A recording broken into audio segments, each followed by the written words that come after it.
வணக்கம் சகாப்தம் காணொலி நேயர்களே. முகங்கள் அத்தியாயம் 33. சந்தனாவிற்குள் இருந்த கேள்விகளுக்கான விடையை தெரிந்து கொள்ளவே அவள் சாந்தியுடன் இரவு தங்கினாள். ஆனால் அவளது துரதிர்ஷ்டம் நந்தினியை பார்க்க வேண்டும், அவளுடன் பேச வேண்டும் என்று பெண்கள் வந்து கொண்டே இருந்தனர். அது மட்டுமல்ல, நந்தினி நடித்த படங்களை பற்றிய கருத்தரங்கமே அங்கே அரங்கேறியது. இரவு 1 மணியாகியும் பெண்களின் பேச்சும் கும்மாளமும் குறையவே இல்லை. வெறுத்து போனாள் சந்தனா. இங்கே இருந்து இனி ஆகப்போவது எதுவும் இல்லை என்றுணர்ந்தவள் கேரவனை நோக்கி நடக்கலானாள். வீட்டுக்கு சற்று தள்ளி இருந்தது கேரவன். வீட்டிற்கு வெளியே பெரிய பந்தல் போடப்பட்டிருந்தது. ஊர் மக்கள் திருமணத்திற்கான வேலைகளை செய்த வண்ணம் பரபரப்பாக இருந்தனர். சந்தனா தன்னுள் தீவிரமாக சிந்தித்துக் கொண்டு நடந்ததால் எதிரில் வந்த ஒரு நபரின் மீது தவறுதலாக இடித்து விட்டாள். ஓ, ஐம் சாரி என்று சந்தனா அந்த நபரிடம் மன்னிப்பு கேட்க, அவரோ அவளது கையை பிடித்து அதனுள் ஓர் காகிதத்தை திணித்தார். முதலில் அந்த முகம் தெரியாத மனிதன் கையை பிடித்து இழுக்கையில் கத்த எத்தனித்த நந்தினி அவர் காகிதத்தை திணிக்கவும் துணுக்குற்றாள். வெள்ளை வேட்டி சட்டை அணிந்திருந்த அவன் அதற்கு சம்பந்தமில்லாமல் முகத்தை முழுவதும் மறைத்த வண்ணம் தொப்பி அணிந்திருந்தான். யார் இவன் என்று சந்தனா உற்று பார்க்க, நான் தான் கிருபாகரன் நந்தினி மேடம் என்ற குரலை கேட்டதும் திடுக்கிட்டு 2 அடி பின்னடைந்தாள் சந்தனா. ஷ், ப்ளீஸ் காம் டவுன். நான் சொல்ல போறத அமைதியா கேட்டுக்கோங்க. நம்ம கிட்ட அதிக டைம் இல்ல. நீங்க ஏதோ பெரிய பிரச்சனையில இருக்கீங்கன்னு நல்லா தெரியுது. அஸ்வின் இப்ப ஏன் கூட தான் இருக்காரு. காகிதம் சொருகிய அவளது கையை சுட்டி காண்பித்து, உங்களுக்கு உதவி செய்ய நான் காத்துட்டு இருப்பேன் என்று முடித்தவன் வந்த இடம் தெரியாமல் மறைந்து போனான். சில நொடி வேரூன்றி விட்ட சந்தனா தன்னைத்தானே ஆசுவாசப்படுத்திக் கொண்டு கேரவனை நோக்கி நடந்தாள். கேரவனின் கதவில் கை வைக்க அவள் எத்தனிக்கையில் உள்ளே நர்ஸின் குரல் கிசுகிசுப்பாய். மேடம், இன்றைய மாத்திரையை என்னால் பேஷண்ட்டுக்கு கொடுக்க முடியல. நான் எப்பவும் போல பால்ல கலந்து கொடுத்த மேடம். பட் அங்க விளையாடிட்டு இருந்த குழந்தை அதை தட்டி விட்டுருச்சு. இல்ல, அதுக்கப்புறம் அவங்க பக்கத்துல கூட போக முடியல. அவங்கள சுத்தி ஒரே கூட்டம். தவறுதலா வேற யாராவது குடிச்சிட்டா பெரிய ப்ராப்ளம் இல்லையா? இல்ல மேடம், அப்படி எதுவும் ஆகல. அந்த மாத்திரையோட வீரியம் தெரிஞ்சன்னா எப்படி மேடம் கேர்லெஸ்ஸா இருப்பேன்? யாருடனோ பேசிக் கொண்டிருந்த நர்ஸின் குரல் கிசுகிசுப்பாக இருந்தாலும் சந்தனாவிற்கு அது தெளிவாக புரிந்தது. யாருடனோ என்று நினைப்பது கூட தவறு. எதிர்முனையில் நிச்சயம் ஷியாமளாதான். ஆனால் அவர்கள் எந்த மருந்தை அவளுக்கு கொடுக்கிறார்கள்? அதன் விளைவுதான் அவளுக்கு எல்லாம் மறந்து போனது போல் இருக்கிறதா? என்னை வைத்து ஏதோ ஆராய்ச்சி செய்கிறார்களா? இது ருத்ரனுக்கு தெரிந்தால் இவர்களை சும்மா விடமாட்டார் என்று உள்ளுக்குள் புகைந்து கொண்டிருந்த சந்தனாவின் தலையில் இடிபோல் விழுந்தது நர்ஸின் அடுத்த வாக்கியம். நான் மாத்திரை கொடுக்கலன்னு ருத்ரபிரதாப் சாருக்கு தெரியாது மேடம். பிளீஸ் நீங்களும் சொல்லிடாதீங்க. தெரிஞ்சா நான் அவ்வளவுதான். அவளது குரலில் உண்மையான பயம் இருந்தது. சந்தனாவின் கால்களுக்கடியில் பூமி நழுவியது. நர்ஸின் செல்போன் பேச்சை கேட்ட சந்தனாவிற்கு தலை சுற்றியது. கால்கள் நடுங்க அப்படியே கேரவன் வாசலிலேயே தரையில் அமர்ந்து விட்டாள். இதயம் வேகமாக அடித்துக் கொண்டது. எங்கோ விழுந்து பலமாக அடிபட்டது போல் அந்த இதயம் வலிக்கவும் செய்தது. அப்படியானால் ருத்ரபிரதாப்பிற்கு தெரிந்துதான் எல்லாமே நடக்கிறது. அதிலும் குறிப்பாக அவளுக்கு மாத்திரை கொடுக்கப்படுவது. அதன் விளைவுகள்தான் அவளுக்கு தொடர் மயக்கம், மறதி எல்லாமே. ஒருவேளை அவனிடம் அவளுக்கு உருவாகி இருக்கும் இந்த அதற்கு மேல் அதனை முழுமையாக யோசிக்க கூட அவளுக்கு பிடிக்கவில்லை. எல்லாமே இந்த மாத்திரையால் தான். இப்போது என்ன செய்வது? பேசாமல் இங்கிருந்து ஓடிவிடலாமா? அப்படியானால் என்னுடைய அந்த வீடியோ? மீண்டும் முரண்டியது மனம். வின் வின் என்று தெரித்த நெற்றியில் விரலை வைத்து அழுத்தினாள். தலையே பாரமாக இருந்தது. சட்டென ஒரு யோசனை. அதுதான் இந்த உலகின் பார்வையில் சந்தனா செத்துட்டாளே. இனி அவளோட வீடியோ என்ன ஆனாதா என்ன? அந்த வீடியோ ருத்ரன், அவனது படம் எல்லாம் எப்படியோ கெட்டு ஒழியட்டும் என்று நினைத்தவள் மீண்டும் பின்னடைந்தாள். உயிரை விட பெரியது மானம் அல்லவா? அந்த வீடியோ வெளிவரக்கூடாது. அப்படியென்றால் இதற்கு என்னதான் வழி? இந்த ராட்சசனிடமிருந்து எப்படி விடுபடுவது என்று புரியாமல் பரிதவித்தாள். இவனுக்கு மட்டும் எப்படி எல்லாமே சாதாரணமாக இருக்கிறது? ஒரு பெண்ணை துடிதுடிக்க கொன்றுவிட்டு இன்னொரு பெண்ணின் அடையாளத்தை அழித்து அவளை நடைப்பினமாக்கிவிட்டு எப்படி நிம்மதியாக இருக்கிறான்? உலகை ஏமாற்றி, போலீஸை ஏமாற்றி சுவிட்ச் போட்டார் போல் அவளது முகம் பிரகாசமானது. கிருபாகரன். தன்னையும் மீறி அவனது பெயரை உச்சரித்தாள். கையில் இருந்த காகிதத்தை இறுக பற்றி கொண்டாள். பின் ஓர் உறுதியுடன் கேரவனின் கதவை திறந்து உள்ளே சென்று அமைதியாக படுத்துக் கொண்டாள். அந்த காலை ருத்ரபிரதாப்பிற்கு தலைவலியுடன் தான் தொடங்கியது. இருப்பினும் அதனை புறம் தள்ளி சந்தனாவுடன் திருமணத்திற்கு சென்றான். போட்டோ எடுத்துக்கொண்டான். அவனிடம் ஆர்வமாக வந்து பேசியவர்களுக்கு இன்முகத்துடன் பதிலளித்தான். சந்தனா பேசாமல் இருந்தது அவனுக்கு பெரிதாக உறுத்தவில்லை. அவள் எப்போதுமே அதிகம் பேசுகிறவள் இல்லையே. தாலி கட்டும் பொழுது சந்தனாவின் கையை ஆதரவாக பற்றினான் ருத்ரபிரதாப். ஷாக் அடித்தார் போல் அவனது கையை தட்டிவிட்டாள். சுறுசுறு என்று மூண்ட கோபத்தை அடக்க பெரும்பாடு பட்டான் ருத்ரபிரதாப். தனிமையில் என்றால் அவனது பதில் வேறாக இருந்திருக்கும். இது பொது இடம், கோபத்தை அடக்கித்தான் ஆக வேண்டும்.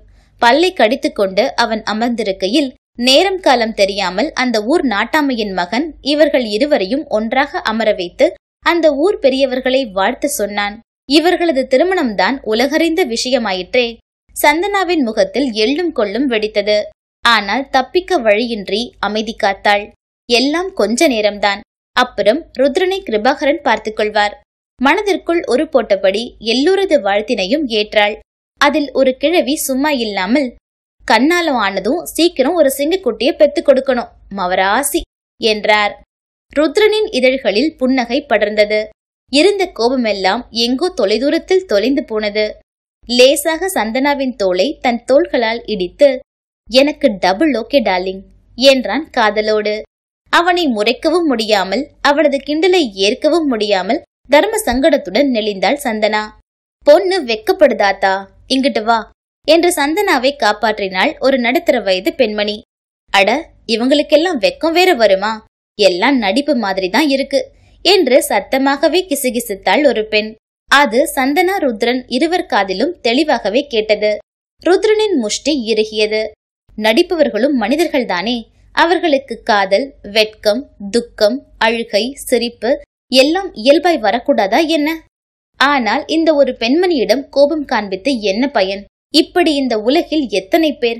எல்லாம் அவர்களாகவே உணர்ந்தால்தான் எல்லாம் மாறும். ஓர் பெருமூச்சுடன் தன்னைத்தானே சமாதானப்படுத்திக் கொண்டான். அருகிலிருந்த சந்தனாவின் முகம் பார்த்தான். அவளது முகமும் இறுகித்தான் இருந்தது. எப்படியோ அந்த மக்களின் பிடியிலிருந்து தப்பித்து மணமக்களிடம் சென்று வாழ்த்து கூறினார்கள். 6 இலக்க எண் நிறைந்த காசோலையை அவர்களுக்கு பரிசாக அளித்தான் ருத்ரபிரதாப். அந்த ஊரே புடைசூழ ருத்ரபிரதாப் சந்தனாவை ஏந்திய அந்த கேரவன் சென்னையை நோக்கி புறப்பட்டது. இரவு சரியாக தூங்காததால் பயணத்தின் போது ருத்ரபிரதாப் தூங்கிவிட்டான். சந்தனா நகத்தை கடித்தபடி தன் திட்டத்தை எப்படி அரங்கேற்றலாம் என்று தீவிரமாக சிந்தித்துக் கொண்டிருந்தாள்.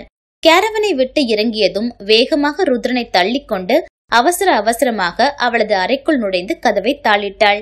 வேகமான சில மூச்சுக்களை உள்ளிழுத்து வெளியேற்றியவள் அங்கிருந்த ஒரு பாட்டில் தண்ணீரையும் மூச்சு விடாமல் ஒரே மிடரில் குடித்து முடித்தாள். வழி முழுவதும் பச்சை தண்ணீர் கூட குடிக்கவில்லை. அதில் அந்த நர்ஸ் எதையாவது கலந்திருந்தால்? இனி அவள் கையால் கொடுக்கும் எதையுமே தொடக்கூடாது என்று தனக்குள் உறுதி கொண்டாள். தன் திட்டத்தை அரங்கேற்றும் நேரம் வந்துவிட்டது. அந்த அறையிலிருந்த தொலைபேசியை கையில் எடுத்தவள் ஆடைக்குள் மறைத்து வைத்திருந்த காகிதத்தை எடுத்து அதிலிருந்த நம்பரை டயல் செய்தாள். எதிர்முறையில் கம்பீர குரல், கிருபாகரன் ஹியர் என்றது. முகங்கள் அத்தியாயம் 33 நிறைவடைந்தது. அத்தியாயம் 34. கிருபாகரனின் நம்பரை டயல் செய்துவிட்டு படபடக்கும் இதயத்தோடு சந்தனா காத்திருக்க, எதிர்முறையில் கம்பீர குரல், கிருபாகரன் ஹியர் என்றதும் பட்டன போனை வைத்து விட்டாள். முகம் முழுவதும் வியர்வை துளிகள். தன்னையும் மீறி எங்கே கத்தி அழுது விடுவோமோ என்று பயந்தவள் தன் கைகளால் வாயை அழுந்து மூடிக்கொண்டு சுவற்றோரும் சரிந்து அமர்ந்தாள். கண்கள் இலக்கில்லாமல் இங்கும் அங்கும் அலைப்பாய்ந்தது. பயத்தில் முகம் வெளிறியது. தன்னால் இது முடியாது, முடியவே முடியாது.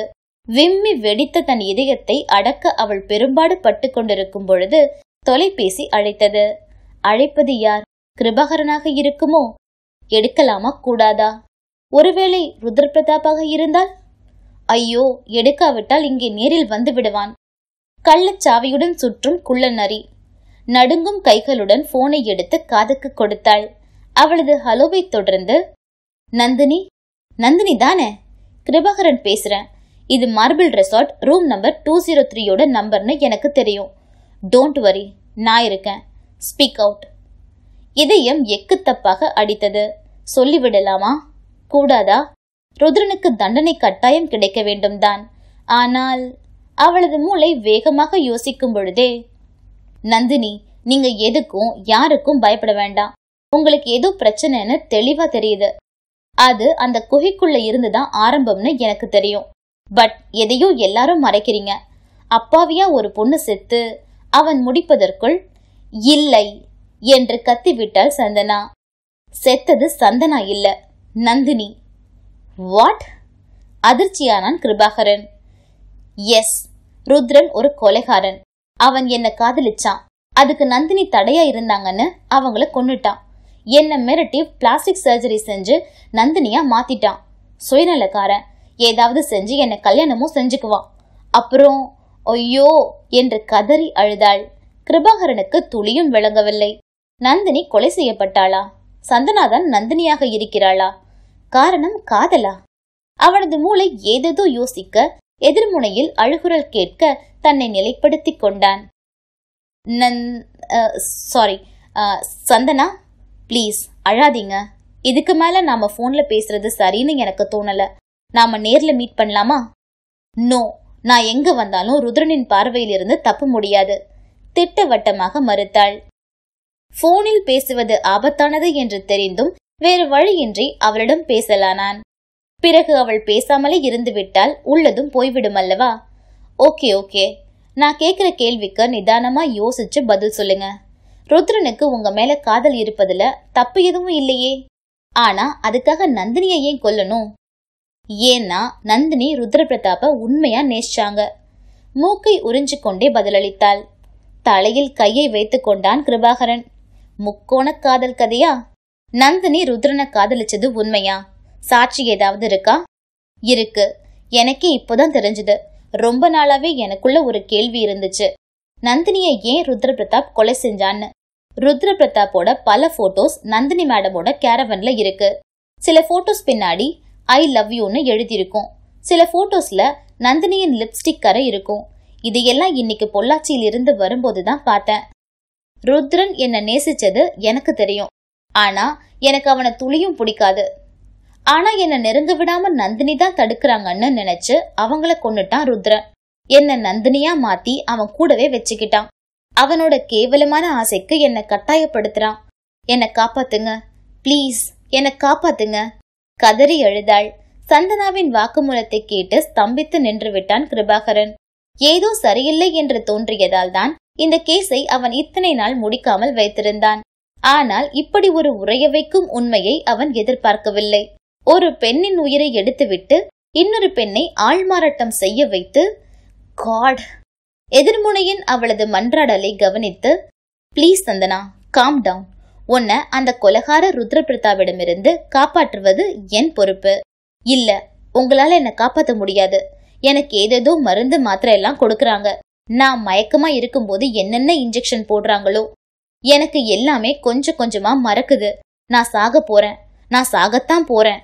எதிர்முனையில் கிருபாகரன் சமாதானப்படுத்த முயன்றது எதுவுமே அவளது காதில் விழவே இல்லை.